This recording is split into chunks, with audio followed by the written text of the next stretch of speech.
The Wisdom of Insecurity is a self-help classic that breaks down our psychological need for stability and explains how it's led us right into consumerism, why that won't solve our problem, and how we can really calm our anxiety. Favorite quote from the author: "Tomorrow and plans for tomorrow can have no significance at all unless you are in full contact with the reality of the present, since it is in the present, and only in the present, that you live." Alan Watts. If you like watching motivational videos on YouTube, Facebook, Instagram, etc., chances are you've come across this name sometime. Alan Watts. It's often hidden somewhere in the description and says something like "narrated by Alan Watts." My favorite one is "What would you do if money were no object?" You can tell from the audio quality that the recordings are old. Sometimes takes place in classrooms yet don't feel like a lecture. So what's that about? Alan Watts was a philosopher, speaker, and writer who spent the majority of his life getting the Western world to open up to Eastern philosophy, primarily from 1930 to 1970.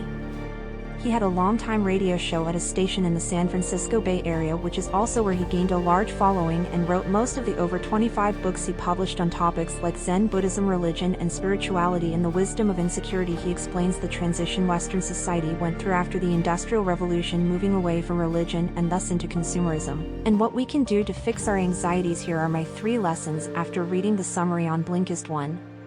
Without religion to tell us it'll be okay, life can become very uncertain, and that's terrifying too. The happiness consumerism promises us is really just emptiness in a pretty wrapper. 3. Pleasure and pain always come in one package, and embracing that will make you less anxious, want to be happy in a world where you have no idea what's next. Let's learn how to live with uncertainty. Lesson 1. Without the reassurance of religion, life becomes unbearably uncertain. If you asked Americans what their religion was in 1948, more than 9 out of 10 would have told you they're Christians. Today, almost 20% of them openly admit to having no religion, meaning they've either left church or are just not religious at all. This reversing trend of religiousness started as early as the 1920s, when the Industrial Revolution brought wealth and prosperity to the U.S. As communication technology and science were on the rise, mythical stories and promises of a wonderful afterlife lost their touch, but also their positive impact, while not being all sunshine and rainbows. The strong and indoctrinated morals and beliefs of religion give people a sense of comfort and fulfillment. Knowing you're working towards an afterlife in paradise is reassuring, and lets you put up with a lot of pain once you stop believing in that there's a gap you have to fill in order to make sense of all the suffering in life. You start asking yourself, where is the reward that makes enduring all this worthwhile? Why should I put up with all this? Of course, there are no easy answers to such big existential questions. You can't find them overnight. What you can find overnight, though, are things like alcohol, TV, and a new handbag. Lesson 2. Consumerism comes with an empty promise of happiness. Enter consumerism. Yes, you could spend your Saturday pondering why you didn't get the promotion, what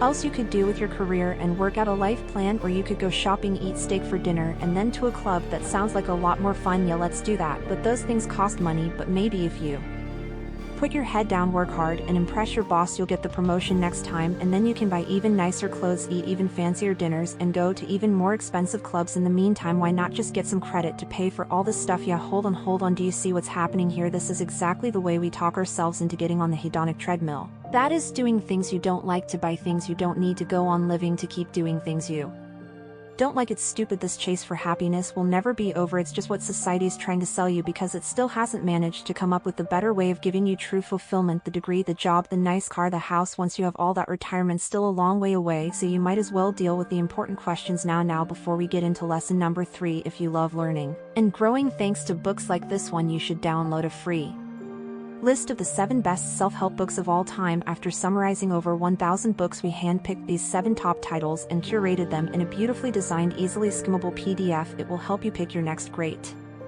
self-improvement read. Just enter your email using the link below this video, confirm in your inbox, and we'll instantly send you the list free of charge. Alright, let's dive into lesson number 3. Lesson 3. Pleasure and pain are just 2 ends of one spectrum. One always includes the other. The reason answering these questions is so hard is that both finding the answers and accepting them leads to a lot of pain. Even if you know you'd like to be a painter, going for it is hard. You won't conform to other people's expectations of you anymore. You might not make a lot of money, maybe you can never even make a full-time living. That's painful, so our brain tells us to do something pleasurable instead, like eating a pizza or having a drink. But here's the thing, these things don't fall into 2 different buckets, they fall into the same bucket, just on opposite sides of it, and one always entails the other. The pain of all the hardships of a painter will always be accompanied by feelings of gratitude, joy and passion, because you're doing what you really love. Just like the 4th vodka martini comes with a terrible hangover the next day, if you can learn to process the painful parts as just one half of the whole thing, you will Learn to see these emotions as temporary and that both are a necessary part of life. It's a minor shift in perspective, but a major shift in how you perceive life and will allow you to make much better decisions.